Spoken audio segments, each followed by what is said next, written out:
Gold, trusted gold buyers. మీరు తాకట్టు పెట్టిన బంగారాన్ని విడిపించి ఈ రోజు ఉన్న మార్కెట్ ధరకు కొనబడను.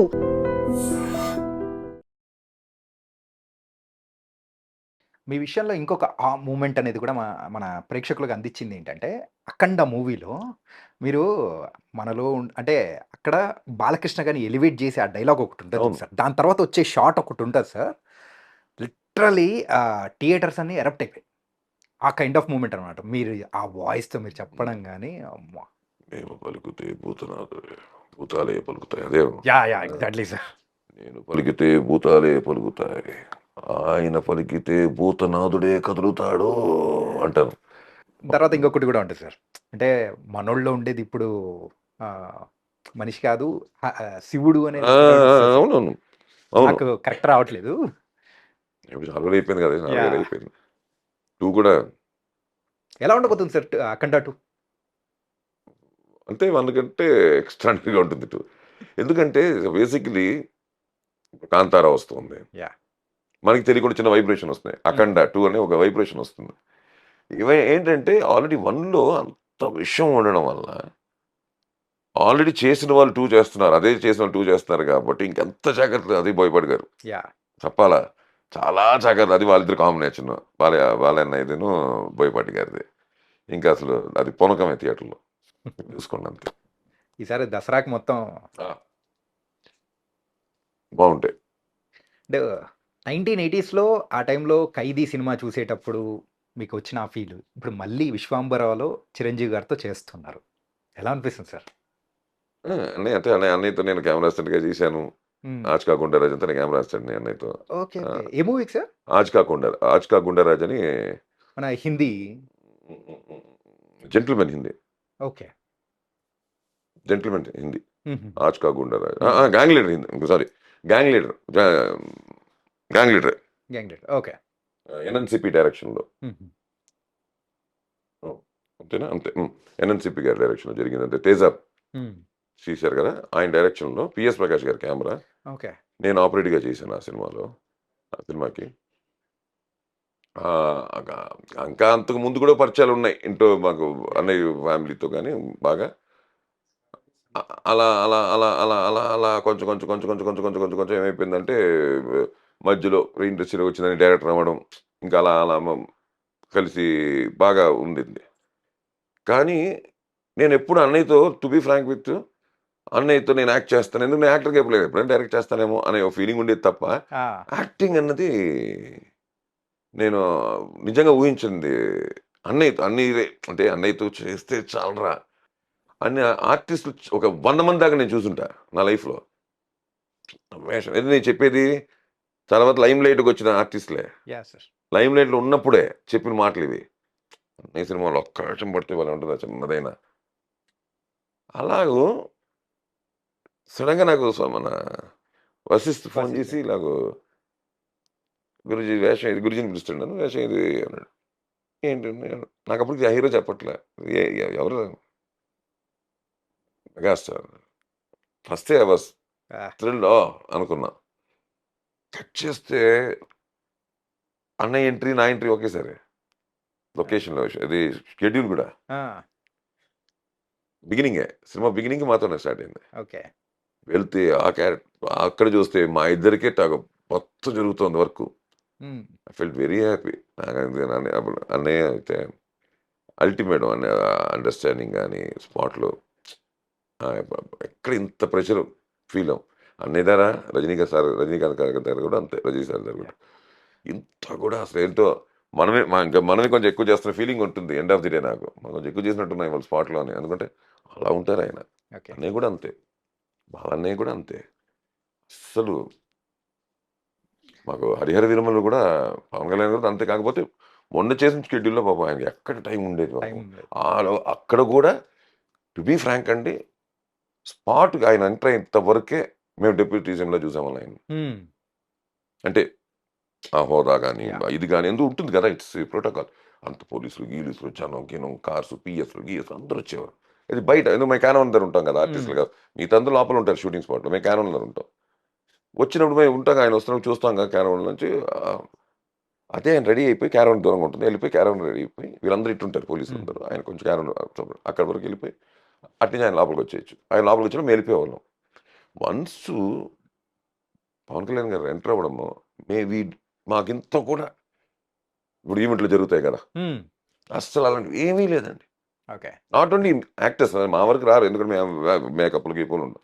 చిన్న టెక్నీషియన్స్ కూడా ప్రాబ్లం లేదు, ఎవరికి వాళ్ళు హ్యాపీగా రిలాక్స్గా లైక్ అంతకుముందు ఎలాగైనా హీరోగా వచ్చి చేసి వెళ్ళిపోయేవారు. నిజం చెప్పండి, అంతకంటే సింపుల్గా వచ్చేసి వెళ్ళిపోయారు, ఓకే. దానికంటే సింపుల్గా తీసుకెళ్ళిపోయారు ఇక్కడికి వచ్చి. అసలు లోపల అట్మాస్ఫియర్ వచ్చేది కాదు లోపలికి. ఇది గవర్నెన్స్ లేకపోతే ఏం లోపల అసలు లోపల నేను చూడలే. ఏదైనా ఉంటే బాబా ఆయన చేసుకునేవారు కాదు. వెళ్ళి చిన్న టెంట్ ఉంటుంది, లోపలికి వెళ్ళిపోయి కూర్చొని వాళ్ళు పిఎస్లతో మాట్లాడారు. బయట వరకు వచ్చారు, బయటకు వస్తే మా అందరితో మాట్లాడేవారు, మా అందరితో సరదాగా ఉండేవారు. పెద్దవాళ్ళు అంటుంటారు చూడండి సార్, ఏదైనా సమస్యలు ఉంటే బయటే అంటే ఇంటి బయటే పెట్టేసి ఇంట్లోకి రావాలి అనే కైండ్ ఆఫ్ లో. సో సినిమా అనేది లాగా. అవును, అంతే కదా. ఎందుకంటే ఇది సినిమా. ఇప్పుడు ఆయన కంఫర్ట్గా ఉండాలి, మేము కంఫర్టబుల్గా ఉండాలి. మేము కంఫర్టబుల్గా ఉంచుకుంటూ ఆయన కంఫర్టబుల్గా చేసుకోవాలి మేము. ఎందుకంటే టోటల్గా అక్కడ ఇప్పుడు ఇంటర్వ్యూ మీరే నేనే, బట్ అక్కడ అలా కాదు కదా. నేను అబ్దుల్లా అయితే ఆయన Harrier వీరమల్లో. Makes lot of difference. అక్కడ పర్ఫామ్ చేయాలి, యాక్ట్ చేయాలి. అక్కడ ఇవన్నీ కనిపించకూడదు, వెనకాల ఉండేవన్నీ కనిపించకూడదు. జనరల్గా కనిపిస్తాయి మనకైతే. మన పాయింట్ ఆఫ్ వ్యూ ఆయన చూడంగానే ఒకటి ఇప్పుడు ఏమో ఇది అని మనకి మనిషి జనరల్ మనిషి అని కనిపిస్తుంది. బట్ ఆయన బిహేవియర్లో దేని ఎక్కడ కనిపించదు. అలాగే ఈ బిహేవియర్ ఉండింది, చాలా బాగుంది. Hats off to him. And comfort అండి, very comfort working all this. నేను చెప్పి అందరు హీరోలతో ఇవాళ ఉండే కంఫర్ట్ జోన్స్ అయితే మాత్రం ప్రాబ్లం లేదు.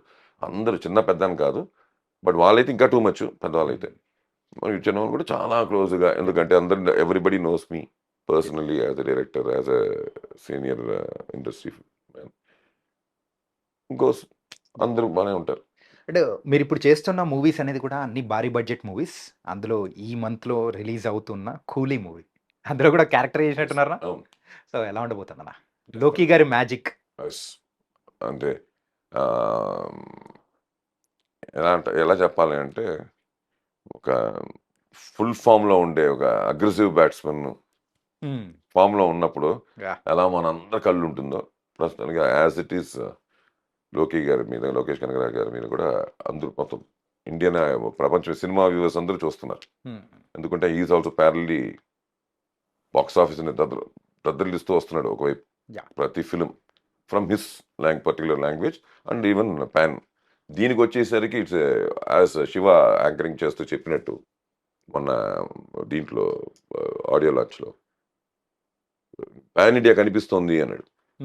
ముందు రోజు చూస్తే స్టార్ట్స్ ఫ్రమ్ రజనీ సార్, పక్కనే నాగార్జున గారు కింగ్, దాని పక్కన శోభియన్ గారు కేరళ నుంచి, దాని పక్కన మా ఉపేంద్ర కర్ణాటక నుంచి, ఆ పక్కన మన అమీర్ ఖాన్ ఫ్రమ్ బాలీవుడ్. ఇలాగూ if you see it's pan Indian film. Right, what he said was right. Pan Indian film అంటే పాన్ ఇండియా కనిపిస్తుంది అన్నాడు. అలాగూ ఇవాళ ఎక్కడికో వేరే, అంటే నేనేంటానంటే అండి 28 స్టేట్స్ అంతేగా. మన ఎంతసేపు ముంబై, మనం నార్త్ నుంచి ముంబై ఒకటి లెక్కేసుకుంటూ ఉంటాం. కానీ ఆ బాలీవుడ్ యాక్టర్ వచ్చేసరికి నాకు తెలుసు 10 నుంచి 12, 13 స్టేట్లు ఓపెన్ అయి ఉంటుంది.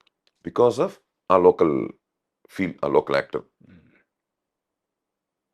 కరెక్టేనా? కరెక్టే. ఇప్పుడు మన తెలుగున్న ప్రపంచంలో ఉండే తెలుగు ఎన్ని చోట్ల వెళ్తుందో మన సినిమా, తమిళ వెళ్తుందో, హిందీ ఉంటే ఇంకా చాలా చోట్లకి వెళ్తుందిగా.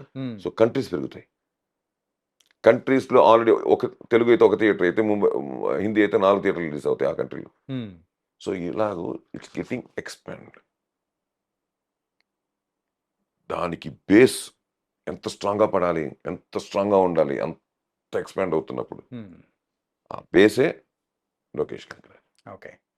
ఎందుకంటే ఇంతమంది పెట్టుకోవడం వేరు, ఇంతమందిని వాళ్ళకి ఇంట్రెస్టింగ్గా చెప్పడం వేరు కదా. వాళ్ళ స్టేట్లో వాళ్ళ ఆర్టిస్టులు ఉన్నప్పుడు వాళ్ళు అక్కడ కూడా కన్విన్స్ అయ్యేది చాలా కష్టం. చాలా కష్టం. మా కంపారిజన్ అన్నీ వస్తూ ఉంటాయి, జనరల్గా జరుగుతాయి ఇవి. అక్కడ హీరో, ఇక్కడ హీరో, లేకపోతే అక్కడ ఇంకో చేసినప్పుడు ఇలాంటివి వస్తాయి. ఇక్కడ చూస్తే అందరూ ఆల్మోస్ట్ వాళ్ళు పెద్ద రేంజ్ హీరోలే. ఉపేంద్ర గారు పెద్ద హీరో అక్కడ, Shobhin also big big big ఆయన వేషాలు, ఆయన హీరో, ఆయన వచ్చేసిన ఆఫ్టర్ బాయ్స్. యా తర్వాత నాగార్జున గారు కానీ కింగు, నాగార్జున గారు అయితే అన్నయ్య అయితే సూపర్ హిట్లు ఇస్తూనే ఉంటారు మనకి రెగ్యులర్గా. ఒక ప్లస్ ఆయనకి సంబంధం లేని ఒక యాక్టర్ చేశారు ఓకే టోటల్గా. సో చూస్తారు మీరు, ఎలాగో ఆల్రెడీ చూపించడం మొదలెట్టారు టీజర్ ట్రైలర్లో. నెక్స్ట్ మీరు సినిమాలు చూస్తారు 2.5 గంటల సేపులో. అంటే ఏంటంటే మీ దగ్గర నుంచి అసలు మీరు చేసినది మీరు ఎలా అంటే విలన్ సైడా లేకపోతే అదే రజనీకాంత్ గారి చెప్పకుండా సైడా? ఇన్ని చెప్తున్నాను కదా, చెప్పకూడదని. నేను ఆ పాయింట్ కోసం వెయిట్ చేస్తున్నాను. అంత ఈజీ చెప్పేస్తా, చెప్పకూడదని ఇన్ని చెప్తున్నాను పాయింట్లు. కానీ బయట కూలీ గురించే చెప్తున్నాను, ఎక్కడి బాగా దాటలేదు నేను. కూలీ గురించి ఇంట్రెస్టింగ్ పాయింట్స్ అని చెప్తున్నాను. యా అలాంటిది ఇట్ స్టార్ట్స్ ఫ్రమ్ లొకేషన్ అండి. అలాగే ఇంకా రజనీకాంత్ ఆయన అంతే. ఎందుకంటే నేను ఒక సిరీస్ ఆఫ్ ఎపిసోడ్స్ చెప్పాలి ఆయన గురించి చెప్పడం మొదలెడితే. ఒక ఇలాగా అరగంట, 30 గంట, గంట కాదు, ఓకే వెబ్ సిరీస్ లాగా నాది. మీరు ఇంటర్వ్యూ రోజు పొద్దునే వచ్చి తీసుకుంటుంటే ఆయన గురించి చెప్పుకుంటూనే వెళ్ళొచ్చు. అంత ఎక్స్పీరియన్స్. నాట్ ఓన్లీ ఎస్ మేము ఒక టీమ్గా ఉండేవాళ్ళం. వి గెయిన్డ్ జస్ట్ సీయింగ్ హిమ్. ఏమీ లేదు, ఆయన పిలిచి మాకు అడ్వైసులు చేయలేదు, మాకు పిలిచి ఆయన ఏమీ నేర్పించలేదు, ఏమీ లేదు. ఆయన వచ్చాడు, ఆయన వర్క్ చేసి ఆయన వెళ్ళాడు. దాంట్లోనే నేను యాజ్ అన్ యాక్టర్ ఒక 100 పాయింట్లు నేర్చుకున్నా. యాక్టర్గా మాత్రమే ఇలా ఒక నేను చేసిన తక్కువ వర్క్లు, ఆయనతో ఉండే స్క్రీన్ ప్లేస్ తక్కువే. అలాంటిది ఆయన దగ్గర ఉన్నంత వరకు ఏదో ఒకటి నేర్పిస్తూనే ఉన్నాడు వితౌట్ టెలింగ్ అస్. నేర్చుకోండి అని చెప్పకుండా ఆయన చేస్తల్లోనే మాకు నేర్పించు. అర్థమైపోతుంది. నాకైతే నేర్పించింది, నాకైతే అర్థమైంది చాలా. ఒక యాక్టర్ ఎలా బిహేవ్, ఎలా ఉండాలి, అసలు ఏంటి. అలాగూ వీళ్ళంత కాంబినేషన్ చేశారంటే ఎవరెంతసేపు ఉన్నాం, ఎవరేం ఉన్నాం కాదు, ఉండడమే గ్రేటు. బయట నుంచి ఎంతమంది లోపల ఉండాలని ట్రై చేస్తున్నారు, అలాంటిది మేము లోపల నుండి బయట వాళ్ళు చూస్తున్నాం కాబట్టి అమ్మా. ఎందుకంటే క్రికెట్లో కూడా ఉంది అది. 14లో ఉండడం గ్రేట్ కాదు, ప్లేయింగ్ 11లో ఉండడం గ్రేట్ అంటాను. రైట్ టీంలో ఉంటే గ్రేట్ కాదు, ప్లేయింగ్ 11లో ఉంటేనే గ్రేట్. ఎందుకంటే అప్పుడే you will get a chance to prove your self. అయితే మీరు ప్లేయింగ్ 11లో ఉన్నారనమాట కూలీలో. ప్లేయింగ్ 11లో ఉన్నాం కదా, లేకపోతే మనకు ఫోటో కూడా రాకుండా ఉంటుంది కదా. సో సినిమాలో ఉన్నాను కన్ఫర్మ్, డౌట్ లేదు దాంట్లో. లక్కీగా ట్రైలర్లో అక్కడక్కడ 2 చోట్ల కనిపించాము కాబట్టి డౌట్ లేదు. కాకపోతే నేను చూశాను, నాకు ఆల్మోస్ట్ డబ్బింగ్ కూడా చెప్పాను. ప్లస్ నాకు లొకేషన్లో, ఎందుకంటే ఒకే లొకేషన్లో చాలా వరకు జరుగుతుంటుంది మా బ్యాక్ డ్రాప్ అంతా. అందులో నేను లేకపోయినా స్పాట్లో ఉండేవాళ్ళం ఎక్కువ. ఎందుకంటే మార్నింగ్ ఒక సీన్, మధ్యాహ్నం ఈవినింగ్ ఒక సీన్, అంటే మధ్యలో సీన్ చేస్తుంటారు, మధ్యలో వెళ్తుంటాం వస్తుంటాం కాబట్టి మనకు కొంచెం అంతరు తెలుసు. రామాయణంలో ఉడత మర్చిపోతారు ఎవరైనా? అలాగూ కూలీలో ఒక క్లోజ్ పడిన ఆర్టిస్ట్ కూడా గుర్తుంటాడు. ఓకే అది మాత్రం నేను కన్ఫర్మ్ చెప్పాలి. స్క్రిప్ట్ కూడా అలాంటిది. ఆ క్లోజ్ వాడికి పడింది అంటే చాలా ఇంపార్టెంట్ అనమాట. ఒక క్లోజే ఉంటుంది సినిమాలో, కానీ ఆ క్లోజ్ చాలా ఇంపార్టెంట్ అనమాట. ఓకే అలా లాక్ చేసి ఉంటారు స్క్రిప్ట్ వైజ్ లోకేష్ కనగరాజు గారు. టెరిఫిక్ ఆ విషయంలో మాత్రం. ఓకే అలాగూ 2.5 hours అటెన్షన్లో కూర్చోబెట్టే సినిమా.